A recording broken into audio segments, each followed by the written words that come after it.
Assalamualaikum warahmatullahi wabarakatuh.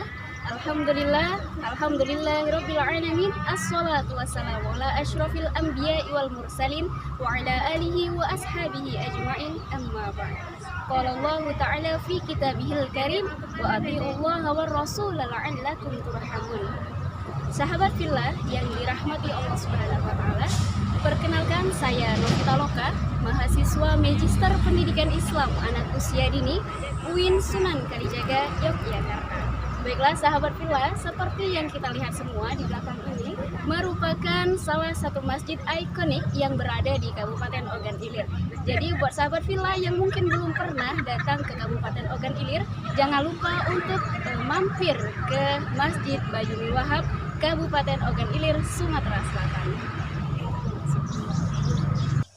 Sahabat yang dirahmati Allah Subhanahu wa taala, sebagaimana yang kita ketahui bahwasannya sumber ajaran Islam itu terbagi menjadi dua, yaitu Al-Qur'an dan juga Sunnah. Sebagaimana dalam sebuah hadis riwayat Al-Hakim yang mengatakan bahwasannya telah aku tinggalkan kepada kalian dua perkara, tidaklah sekali-kali kamu tersesat selama-lamanya selama kamu berpegang teguh kepada keduanya, yaitu kitabullah dan sunnahku. Nah teman-teman, dalam banyak riwayat juga ya, ataupun juga dalam banyak pendapat mengatakan bahwasannya hadis dan juga sunnah itu memiliki definisi yang sama. Namun teman-teman, di sini menurut Ajaj Al-Khatib bahwasannya sunnah itu adalah segala sesuatu yang dinukilkan kepada Nabi Shallallahu Alaihi Wasallam, baik perkataan, perbuatan, tingkah laku, sikap dan lain sebagainya, baik sebelum diangkat menjadi Rasul maupun sesudahnya. Nah, dalam hal ini saya akan membahas mengenai kualitas dari hadis itu sendiri. Kira-kira mengenai kualitas hadis itu sendiri, teman-teman sudah mengetahui atau belum? Nah, di sini saya akan membahasnya. Kualitas hadis yaitu terbagi menjadi tiga, yakni hadis sahih, hadis hasan, dan juga hadis dhaif. Baiklah sahabat yang dirahmati Allah Subhanahu wa taala, sebagaimana yang dijelaskan sebelumnya bahwasannya saya akan menjelaskan mengenai kualitas hadis dan juga kehujahannya. Nah, sebelum kita bahas mengenai kualitas hadis dan juga kehujahannya, alangkah lebih baik kita bahas terlebih dahulu apa itu hadis. Nah, di sini hadis itu berasal dari bahasa Arab al-hadits, dan secara etimologi hadis ini memiliki arti al-jadid atau yang baru, ataupun al-khobar, kabar ataupun berita. Nah teman-teman, secara terminologis ya, banyak sekali ahli berbeda pendapat mengenai definisi hadis itu sendiri. Yang salah satunya jumhur al-muhaddisin yang mengatakan bahwasannya hadis adalah segala sesuatu yang dinukilkan kepada baginda Rasulullah Shallallahu Alaihi Wasallam, baik perkataan, perbuatan, takrir, dan ketetapan serta sikap dan sebagainya. Sedangkan menurut ahli ilmu usul ya, mereka mengatakan bahwasannya segala sesuatu yang dinyatakan ataupun juga dinukilkan kepada baginda Shallallahu Alaihi Wasallam, baik perkataan, perbuatan, tingkah laku, yang mana dalam hal ini berkaitan dengan hukum atau dikenai hukum.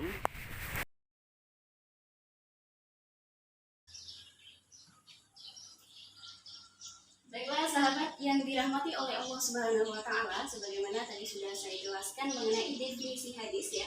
Sekarang kita langsung menuju kepada kualitas hadis yang pertama, yaitu hadis sahih. Nah, sahih sendiri itu berasal dari bahasa Arab sahih, yang artinya adalah lawan dari sakim, yaitu sehat lawan dari sakit. Nah, sedangkan secara definisinya kata sahih, hadis sahih itu adalah segala sesuatu yang dinukilkan kepada Nabi Shallallahu Alaihi Wasallam oleh perawi yang adil, ingatannya yang bagus ya, ataupun juga ingatannya yang dobit, selanjutnya sanadnya bersambung, juga musnad ya artinya, dan juga tidak cacat serta tidak ada kejanggalan di dalamnya.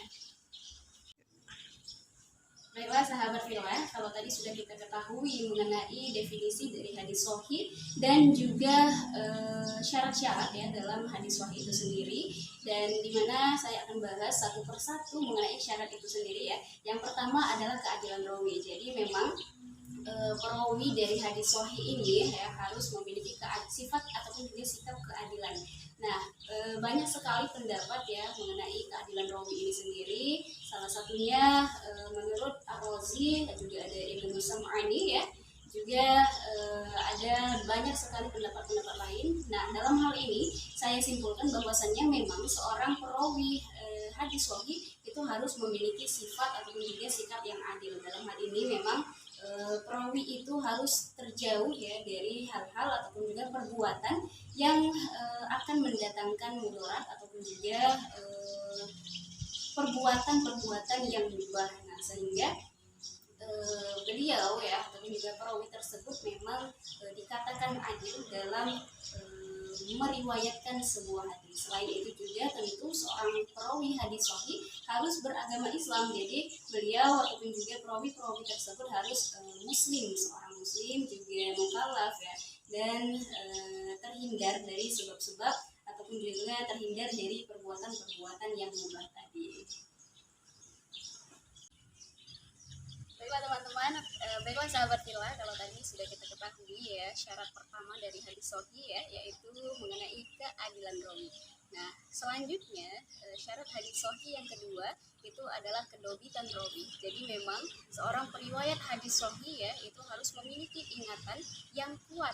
Artinya memang seorang perawi dari hadis sahih ini tidak lupa, sehingga apa yang ia dapatkan dari gurunya ataupun bahkan ketika ia belajar ya mengajarkan anak-anak muridnya, beliau tetap tidak lupa dengan cara diktinya, sehingga memang hadis yang diriwayatkan ataupun hadis yang diajarkan kepada muridnya itu senantiasa terpatri dalam ingatannya. Baiklah sahabat Villa, kalau tadi ada keadilan rawi dan juga kedobitan rawi, maka syarat ketiga dari hadis sahih yaitu musnad. Nah, memang arti musnad ini sendiri adalah sanadnya yang bersambung-sambung hingga ke baginda Rasulullah SAW. Nah, dalam hadis sahih tentu sanad dari sebuah hadis itu tidak boleh terputus ya, ataupun juga tidak cacat di dalamnya. Baiklah sahabat, seperti yang kita ketahui ya tadi mengenai syarat dari hadis sahih, yang pertama adalah keadilan ya, selanjutnya ada kedobitan rawi, dan yang ketiga ada musnad. Nah, sekarang saya akan membahas mengenai syarat yang selanjutnya, syarat yang keempat yaitu tidak cacat. Nah, dalam hal ini hadis sahih tidak cacat ya dari sisipan-sisipan ya yang dimasukkan ke dalam matanya, sehingga memang hadis tersebut bisa dijadikan ataupun juga bisa dikatakan sahih apabila sanad ataupun juga matan yang ada dalam hadis tersebut itu tidak mengalami cacat. Nah, yang terakhir hadis sahih ya, syarat hadis sahih ini tentu tidak ada kejanggalan di dalamnya. Nah, dalam hal ini memang hadis sahih harus free ataupun harus bebas dari segala sesuatunya, dan salah satunya itu tidak janggal. Artinya ketika ada sebuah hadis yang menyatakan seperti ini, nah hadis yang diriwayatkan tentu harus sama dengan hal yang tadi seperti itu, sehingga memang mungkin saja hadis yang tadi seperti contoh tadi ya itu adalah rawinya mungkin itu ingatannya lebih kuat, sehingga dalam sebuah hadis sahih itu tidak boleh ada kejanggalan ya ataupun juga perbedaan dari hadis sahih lainnya.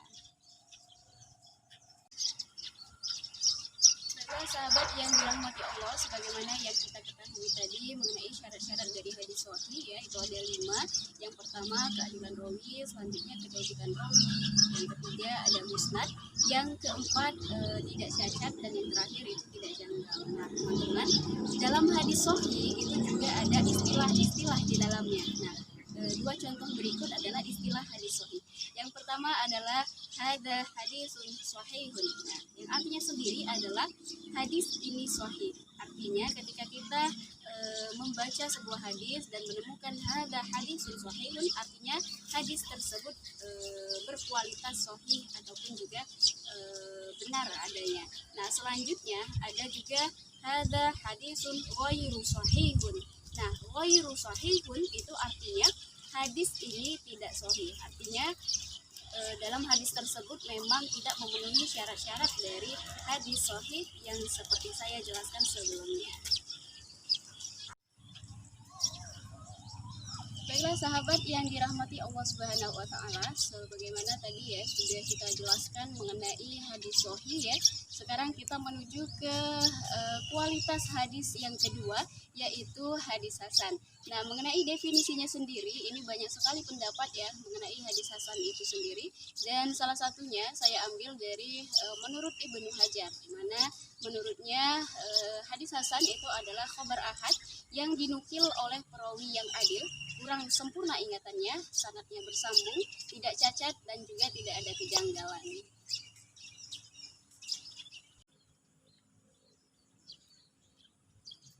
Baiklah sahabat yang dirahmati Allah Subhanahu wa taala, tadi sudah kita bahas ya mengenai hadis hasan dan hadis sahih ya, juga syarat-syaratnya serta istilah-istilah dalam hadis tersebut.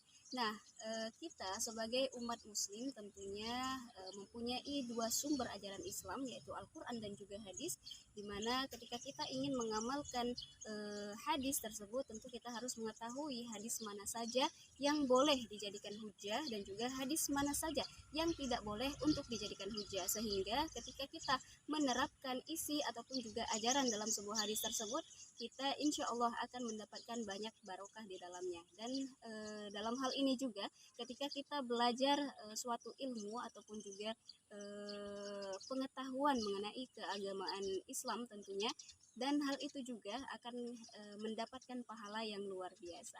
Dan untuk itu bagi kita semua umat muslim di mana saja berada, jangan lupa untuk belajar ilmu hadis dan juga menerapkan hadis-hadis yang telah kita baca tentunya, sehingga dalam menjadikan hujah sebuah hadis kita akan lebih berhati-hati di dalamnya.